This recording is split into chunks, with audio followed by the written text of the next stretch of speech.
तो MP board के कक्षा 12वीं के सभी विद्यार्थियों, अब आपको बिल्कुल चिंता करने की आवश्यकता नहीं है। जो आपका 80 में से 80 नंबर वाला जो पेपर है 051 कोड वाला, वह पेपर मेरे पास आ चुका है। यही पेपर हुबहू आपका परीक्षा में देखने को मिलेगा। सबसे पहला प्रश्न है, सिल्वर वेडिंग कहानी के नायक का क्या नाम था? यशोधर बाबू। हिंदी कविता का जागरण काल किस युग को माना जाता है? भारतेंदु युग को। सूर्योदय हो गया, इसमें शब्द शक्ति है व्यंजना।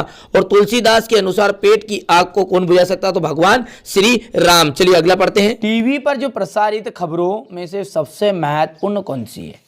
तो विजुअल भी है, नेट भी है, बाइट भी, उपरोक्त सभी है। शब्द शक्ति के भेद माने गए हैं 3। ठीक है। हिंदी साहित्य का सर्वोत्कृष्ट महाकाव्य है रामचरितमानस।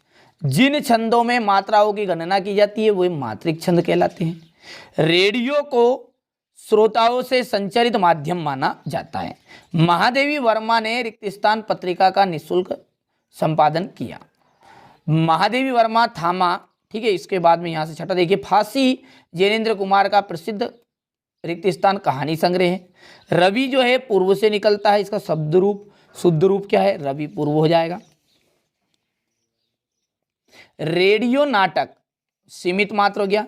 शेर के बच्चे का असल नाम चांद सिंह। दिन का पंथी जल्दी जल्दी ढलता है। तो में, ठीक है, तो में एक निपात शब्द है। सिल्वर वेडिंग यशोधर बाबू हो जाएगा। विवश रस का स्थायी रूप आपका आने वाला जुगुप्सा। अब है एक वाक्य में उत्तर। समाचार के अंतर्गत किसी घटना का नवीनतम और महत्वपूर्ण पहलू क्या है? तो यहां पर क्लाइमैक्स आ जाएगा। क्या आएगा? क्लाइमैक्स। बिंब का शाब्दिक अर्थ है क्या है? मूर्त रूप प्रदान करना।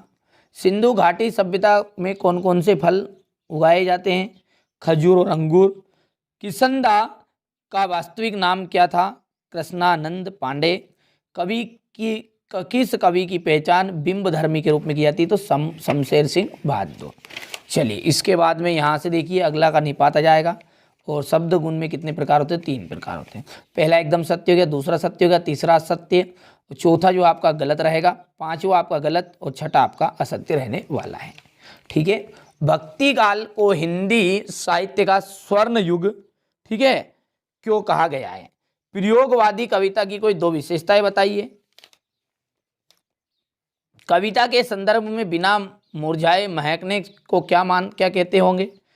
ठीक है। शुल्क युग की गद्य की कोई 2 विशेषताएं लिखिए। नाटक और एकांकी में कोई 2 अंतर बताना है। भक्तिन जो है अपना वास्तविक नाम लोगों से क्यों छिपाती थी? लुठन सिंह पहलवान ने ऐसा क्यों कहा होगा कि मेरा जो गुरु है कोई नहीं है, ठीक है, ये ढोल है। ठीक है भैया। इसके बाद में यहां से देखिए क्वेश्चन नंबर 12 हो गया आपका।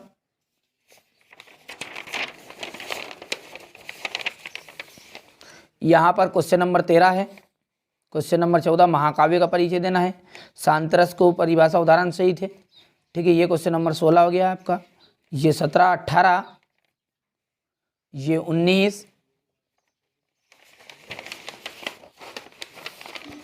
यहां से देखिए